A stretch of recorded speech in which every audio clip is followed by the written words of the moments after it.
ببینید کار به کجا رسیده که انیمه ها هم به لیست محتوای سانسوری ممنوع اضافه میشن. انیمه های ژاپنی تو دنیا خیلی طرفدار دارن. یکی از معروف ترین هاش که ما ایرانی ها هم باش آشنا هستیم انیمه فوتبالیستاست. اما بین این انیمه ها یه دسته هستن که اصلا مناسب برای سنین زیر 18 سال نیستن و ممنوعه هستن. امروز میخوایم 10 تا از جنجالی ترین انیمه های معروف ژاپنی رو بهتون معرفی کنیم. حتما یادتون نره که سابسکرایب کنید و علامت زنگوله اون رو هم فعال کنید. شماره 1 انیمه سیکو نو کوازر. این انیمه به صورت سریالی است تا تو 2 فصل و در مجموع 36 قسمت ارائه شده. اما چیزی که این انیمه رو ممنوعه کرده داستان عجیب اونه. جایی که یه آکادمی زیبایی وجود داره و به طرز عجیبی زیباترین و خوش اندامترین زنان اون آکادمی روزانه کشته میشن و کسی هم نمیدونه چه کسی داره اون رو میکشه. نحوه مرگ اون زنها هم خیلی عجیبه، طوریه که گاهن اندامهای حساسشون شکافته شده و پاره شده.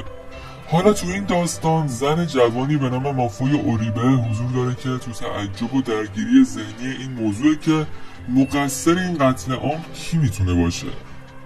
حالا تو ادامه اون با شخصی به نام ساشا آشنا میشه و ساشا بهش میگه که اینا همه به خاطر نفس شیطانی اون زنا بود و در اصل اون نفس شیطانیشون بوده که باعث مرگ اونا شده.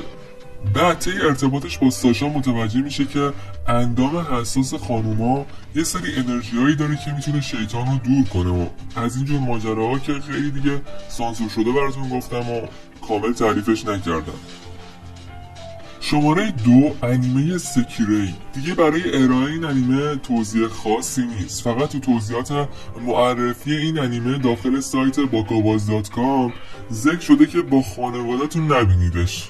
داستانش در مورد یه پسری است به نام میناتو ساهاشی که درگیر درس و دانشگاه این داستان است و هی میخواد تو امتحاناش نمره بالا بیاره اما نمیتونه و یه جورایی افسرده شده. یهو با یه دختری تو زندگیش آشنا میشه که توانایی فرازمینی و شگفت انگیزی داره. اسم اون دختر سکیریه که در اصل اسم خود انیمه هست و یه پیوند عاشقانه بین این دوتا به وجود میاد و خلاصه حواشی و صحنه‌های مثبت اجرای زیاد. این انیمه تو 2 فصل طی 25 قسمت ارائه شده. شماره 3 انیمه ایچیبان اوشیرو نو دایماو. این انیمه 12 قسمتی حکایت 2 تا پسر ابرقهرمانی که به هم قول میدن که دنیای بهتری رو برای زندگی مردم بسازن، اما تو سرنوشت یکی از این پسرها خورده بود که اون فرزند شیطانه. بعد این موضوع داستان سرنوشت این پسر به حدی خبرساز میشه که همه میفهمن این فرزند شیطانه. ولی اون پسر که اسمش آکوتو بود معتقد بود که سرنوشت هیچ کسی قابل پیش بینی و پیشگویی نیست و این موضوع رو میشه تغییر داد. حالا این وسط دختران زیادی از حرمسرا و شیطان و چیزا عاشق اون و جذابیتش میشن و نهایت تلاششون رو میکنن تا اون پسر رو به سمت خودشون جذب کنن. حالا آکاتو جدا این که باید سرنوشتش رو کنترل کنه، باید نفسش رو در برابر حیله‌های این دختران فاسد هم کنترل کنه که صحنه‌های عجیب و زیادی هم داره که واردش نمیشیم خیلی. شماره 4 انیمه بیگاتا HK. یکی از عجیبترین داستانهای انیمه های ژاپنی به این انیمه 12 قسمتی اختصاص داره. داستان این انیمه در مورد یه دختر 15 ساله است که یه هدف عجیب تو زندگیش تعریف کرده برای خودش. هدف اون اینه که با 100 تا پسر بخوابه و تجربه رابطه جنسی با 100 تا پسر داشته باشه.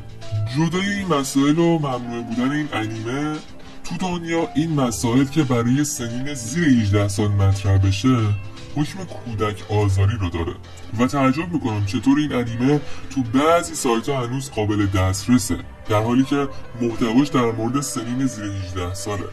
شماره 5 انیمه کیجو. این انیمه 12 قسمتی حکایت یه ورزش ملی عجیب تو ژاپن رو داره. حالا این ورزش فقط واسه خانوماست و میپرسید ورزشش چیه؟ داستان این ورزش اینه که خانومای خوش‌اندام داخل شرکت میکنن و بدون استفاده از دستشون و فقط با استفاده از بالاتنشون باید همدیگه رو بزنن و هول بدن تا یکی بیافته و بالاخره یکی پیروز بشه. حالا به خاطر همین هم طرفدار زیاد داره و به خاطر حالا قضیه‌ای که خودتون میتونید حدس بزنید. شماره 6 پیرسون اسکول. این انیمه حکایت یه داستان غیر واقعیه که هیچ وقت تو واقعیت اتفاق نمیافته، خیالتون راحت. اونم اینه که یه مدرسه دخترونه هست، اما به دلایلی تصمیم گرفته میشه که داخل این مدرسه دخترونه پسرها هم وارد بشن. روند پذیرش اینجوری بوده که به ازای هر 200 دختر یه پسر داخل این مدرسه پذیرش بشه. حالا پسرها وارد میشن و نمیتونستن با دخترها ارتباط صمیمی ایجاد کنن. همه میگفتن آخه چه پسرهای سالم و مظلوم و طفل معصومی از این داستانا. نگو این پسرها برنامه ثابتشون این بود که میرفتن از حمومای دخترونه داخل مدرسه اونا رو دید میزدن. خلاصه که آخرش قضیه لو میره و همشون هم به زندان انداخته میشن و براشون مجازات در نظر گرفته میشه. شماره 7 انیمه Do You Love Your Mom. این انیمه همونطور که از اسمش پیداست داستان یه مادر جوان و زیباست که بنا به یه ندونمکاری وارد یه مهمونی نامناسب و غیر اخلاقی میشه. همین موضوع اقداماتی که مامانه انجام میده باعث بدنامی خودش و پسرش میشه و در نهایت ماجراجویی و داستان عجیبی که این انیمه رو به یه انیمه ممنوعه تبدیل کرده. شماره 8 انیمه معروف کیل لا کیل. همیشه تو بازی‌های کامپیوتری و اکشن یادتونه که یه شخصیت‌های جنگجوی زنی بودن که لباساشون انقدر نامناسب بود هیچ وقت جلو مامان بابامون رو نمیشد انتخابشون کنیم. شخصیت اول این انیمه معروف هم همچین شرایطی رو داره. حالا تو راه این دختر که توانایی ویژه ابرقهرمانانه داره حاشیه و جنجالای زیادی به وجود میاد که لازم بگم این انیمه 24 قسمتی هم یه انیمه ممنوعه هست و تو هر سایتی قابل دسترسی نیست. شماره 9 انیمه هایت اسکول DxD. این انیمه حکایت یه سری دانش آموز پسر رو داره که هیچ هدفی و واسه زندگیشون ندارن و صبح و شب تو مدرسه رو مشغول چشم‌چرونی و حرف زدن در مورد آرزوهای عجیب و غریبشون هستن. حالا آرزوهاشون مثلا اینه که وقتی بزرگ شدن هر کدوم یه حرمسرای بزرگ داشته باشن. اگه دقت کنید تمام این انیمه ها برای این ممنوعه شدن که شرط سنی رو زیر پا گذاشتن.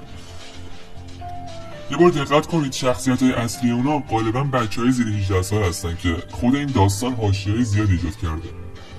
انیمه هاجیمت نوگال و در نهایت این انیمه 10 قسمتی هم به لیست انیمه‌های ممنوعه زندگیتون اضافه کنید. این انیمه ژاپنی جدای بحث صحنه‌های ممنوعه داخلش یه داستان خنده‌دار عاشقانه بین یه دختر و پسر رو مطرح می‌کنه. این هم از این 10 تا انیمه دیگه همشو خیلی سانسور شده واسهتون تعریف کردم، فقط در این حد بدونید که این 10 تا انیمه ممنوعن. تو ذهنتون بسپارید.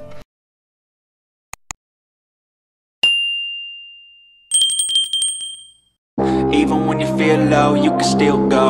Even when you feel slow, you can still go. Even when there's no hope, you can still go. I never answer to no man.